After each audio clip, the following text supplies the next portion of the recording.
There are stories in music history that are too painful to forget. Behind the bright lights and the roaring crowds lies a truth that few dare to speak. Paul McCartney, the gentle face of the Beatles, carried a wound deeper than any song could heal. For years he held a grudge that shaped his life and his art. There was one man he truly hated more than anyone else. Their friendship turned to rivalry, and their love turned to bitterness. Who was this person who haunted Paul's heart? The answer is more complicated and heartbreaking than you might ever imagine. Before we dive into video, please subscribe to our channel. John Winston Lennon was born on October 9, 1940 in Liverpool, England. His birth came during the chaos of World War II. Bombs fell on the city and fear was everywhere. John's father Alfred was a merchant seaman who was rarely home. His mother Julia was loving but struggled to care for him alone. When John was just a child, his father left and his mother could not keep him. He was sent to live with his Aunt Mimi and Uncle George in a small house called Mendips. Aunt Mimi was strict and believed in discipline. She wanted John to follow the rules and stay out of trouble. But John was different. He was clever and creative, but also restless and rebellious. He loved to draw and make jokes. He would often get into trouble at school for talking back to teachers or making the other students laugh. Underneath his humor was a deep sadness. He missed his mother and longed for her attention. Sometimes Julia would visit and bring music into John's life. She taught him to play the banjo and sang him songs. These moments were rare but precious. John felt torn between two worlds, the safety of Mimi's house and the wild freedom of his mother's visits. This confusion shaped his personality. He learned to hide his pain behind sarcasm and wit. When John was 17, tragedy struck. His mother Julia was killed in a car accident. The loss broke his heart. He became even more guarded and angry. He started to see the world as a place where love could be taken away at any moment. These early years filled John with both a hunger for love and a fear of losing it. This would follow him for the rest of his life. John Lennon never served in the military, but his early life before fame was a battle of its own. After the loss of his mother, John became even more rebellious. He found it hard to fit in at school. He attended Quarry Bank High School, where he was known for his sharp tongue and wild sense of humor. Teachers saw him as a troublemaker, but his classmates admired his confidence and wit. John was always searching for a place to belong. Music became his escape. He formed his first band, the Quarrymen, with friends from school. They played at local parties and small events. John was the leader, even at a young age. He demanded respect and loyalty from his bandmates. He was tough, sometimes even harsh, but he inspired others to follow him. He wanted to be different from everyone else. He wanted to be remembered. John's Aunt Mimi worried about his future. She wanted him to get a steady job and live a quiet life. But John had other dreams. He went to art college, but he did not take it seriously. He spent more time playing music and causing mischief than studying. He was restless and full of energy. He was always looking for excitement, always pushing boundaries. During these years, John learned the value of loyalty and toughness. He saw how quickly people could leave or disappoint him. He built walls around his heart. He became fiercely protective of his friends and his music. He was not afraid to stand up for himself or fight for what he wanted. These qualities would help him survive the challenges of fame, but they would also lead to conflicts with those closest to him. The seeds of future battles were already growing. John Lennon's journey into fame was not planned. It was a series of small steps that changed his life forever. In 1957, at a church fair in Liverpool, a young Paul McCartney watched John perform with his band, the Quarrymen. Paul was impressed by John's raw energy and confidence. After the show, Paul introduced himself and played a song for John. John saw something special in Paul. He invited him to join the band. This moment was the beginning of a partnership that would change music history. The band grew. George Harrison joined next, followed by a few other friends. They played in small clubs, learning how to work together and how to win over a crowd. John's voice was strong and full of feeling. He had a look that was both tough and vulnerable. People noticed him. He had a way of making everyone in the room pay attention. His presence was magnetic. In 1960, the band changed their name to the Beatles. They traveled to Hamburg, Germany to play in nightclubs. The city was rough and wild, but it was there that the Beatles became a real band. They played for hours every night, learning how to survive in a tough world. John was the leader. He pushed the band to work harder and dream bigger. Back in England, their luck changed when they met Brian Epstein, a local record store owner. Brian saw their potential and became their manager. He helped them get a record deal with EMI. In 1962, the Beatles released their first single, Love Me Do. The song was a hit. Suddenly, John Lennon was no longer just a boy from Liverpool. He was on his way to becoming a legend. The world was about to know his name. The rise of John Lennon and the Beatles was like nothing the world had ever seen. After the release of Love Me Do in 1962, everything changed. In 1963, Please Please Me and She Loves You topped the charts in Britain. Crowds screamed wherever they went. The Beatles became a symbol of hope and excitement for a new generation. John's voice and songwriting stood out. He wrote songs that were honest and raw, like Help and Nowhere Man.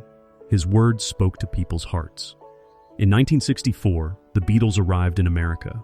Their appearance on The Ed Sullivan Show was watched by millions. Beatlemania swept the world. John was at the center of it all.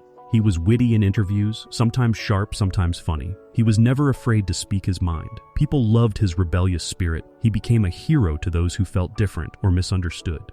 The Beatles released album after album, each one more daring than the last. A Hard Day's Night, Rubber Soul, Revolver, and Sgt. Pepper's Lonely Hearts Club Band changed the sound of popular music. John's songs grew deeper and more personal. He wrote about love, pain, and searching for meaning. He was not afraid to show his true self, even when it made others uncomfortable. John and Paul McCartney became known as one of the greatest songwriting teams in history. Together they created classics like A Day in the Life and All You Need Is Love. But as their fame grew, so did the pressure. The world watched their every move. John struggled with the weight of being a Beatle. Still, he won awards, broke records, and inspired millions. At the peak of his career, John Lennon was more than a musician.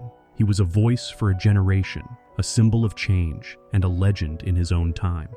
Behind the fame and the music, John Lennon's personal life was full of storms and longing. In 1962, he married Cynthia Powell, his college sweetheart.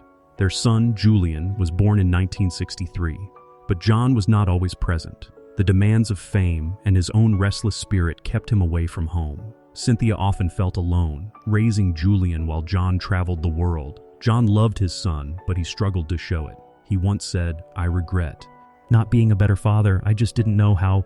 As the Beatles grew more famous, John's life became even more complicated. He felt trapped by his image and the expectations of others. In 1966, he met Yoko Ono, an avant-garde artist from Japan. Their connection was instant and deep. Yoko understood John's pain and dreams. She became his muse, his partner, and his escape. Their relationship shocked many people, including his bandmates. Some blamed Yoko for the growing distance between John and the rest of the Beatles. John's marriage to Cynthia ended in divorce in 1968. He married Yoko Ono the next year. Together, they faced criticism and hate from the public and the press. But John stood by Yoko. He said, "She's the most important thing in my life." They had a son, Sean, in 1975. This time, John tried to be a better father. He took time away from music to raise Sean, calling it his house husband years. John's relationships were full of passion and pain. He loved deeply, but often hurt those closest to him. He searched for peace and understanding, but his heart was always restless. Through it all, he remained loyal to those he loved, even when the world judged him. His personal life was as dramatic and unforgettable as his music. The friendship between John Lennon and Paul McCartney was once the heart of the Beatles. Together, they wrote songs that changed the world. But as the years passed, their bond began to break.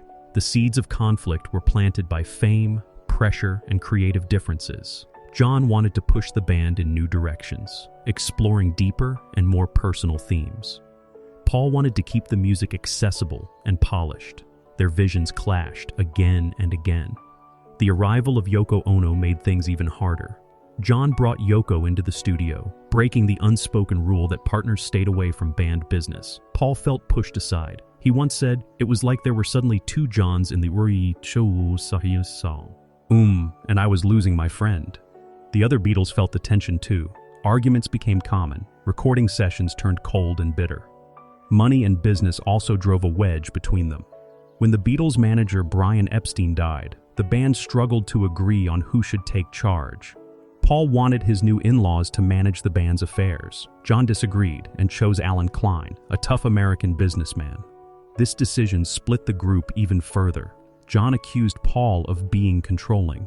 Paul felt betrayed by John's choices. The final break came in 1970, when Paul announced he was leaving the Beatles. John was furious. He felt Paul had stolen the spotlight and ended the band for his own gain. In interviews, John said, "I started the band. I ended it. It was as simple as that." The two men traded insults in the press and even in their songs. The pain was real. Paul later admitted, "I hated him for a while. We both did." Their feud was public, bitter, and heartbreaking. It changed them both forever. After the Beatles ended, John Lennon faced a new world. He was no longer part of the most famous band on earth. He was just John, searching for his own voice. In 1970, he released his first solo album, John Lennon Plastic Ono Band. The songs were raw and honest. He sang about pain, loss, and hope. Tracks like Mother and Working Class Hero showed a side of John that the world had never seen before. He was not afraid to show his wounds. John and Yoko moved to New York City. There, he became a symbol of peace and protest. He wrote Imagine, a song that called for a better world. It became an anthem for dreamers everywhere.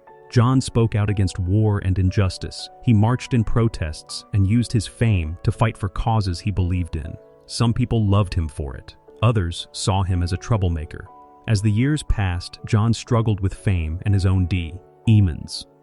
He took a break from music in the mid-1970s to focus on raising his son Sean. He called these his house husband years. He cooked, cleaned, and tried to be the father he never had. Fans missed his music, but John said, "I just wanted to be there for my boy." In 1980, John returned to music with the album Double Fantasy. He was older, wiser, and more at peace. The songs were about love, family, and starting over. Fans welcomed him back with open arms. John was ready for a new chapter. He had survived the storms of fame and conflict. He was still a legend, but now he was also a husband, a father, and a man who had learned from his past. The world was watching, waiting to see what he would do next.